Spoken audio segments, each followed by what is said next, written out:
Saturdays are set aside for funerals in Accra.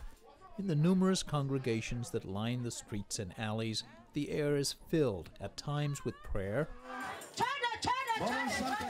most times with song, blaring at its electronic limits. And nowhere, it seems, is there any outward sign of sorrow or grief.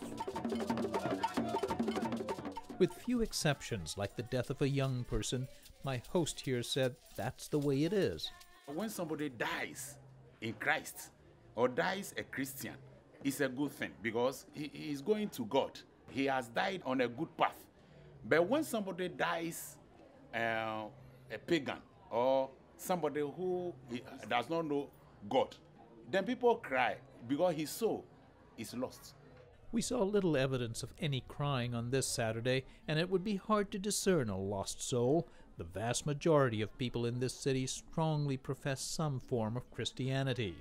About 16% of Ghanaians are Muslim. Most of them live in the country's north. Funerals are major social events that bring together far-flung extended families. Obituary flyers and posters cover neighborhood walls.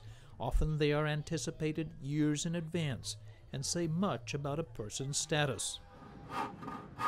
Nowhere is that more evident than in the Coffins, favored by the Ga ethnic group in southeastern Ghana. People who have achieved in their lifetime.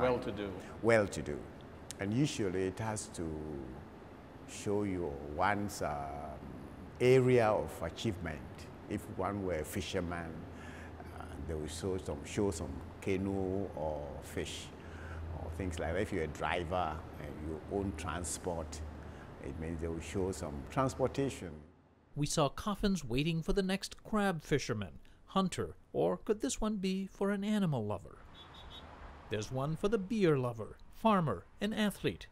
Fantasy coffins have gained a reputation for their high art.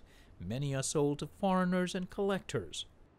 At the root of all this is a strong tradition of honoring, even worshipping ancestors, says Ablad. Grand funerals are a way for the living to please the newly departed elder, to continue the communion with those who went before, and to ask for blessings. And the belief is simply that the ancestors are there, and if you're going to meet them, you must meet them properly.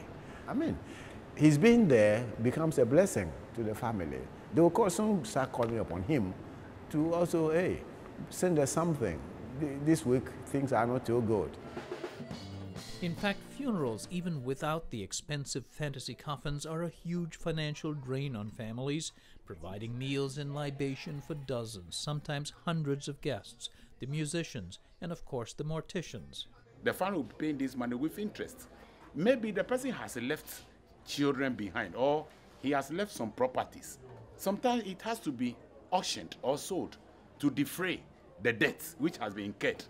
There are calls from time to time from religious leaders to cut out the excess, but here funerals are an investment in harmony with one's ancestors, a true measure of one's esteem for the departed. How, many families ask, do you put a limit on that? For Religion and Ethics Newsweekly, this is Sam Lazaro in Accra, Ghana.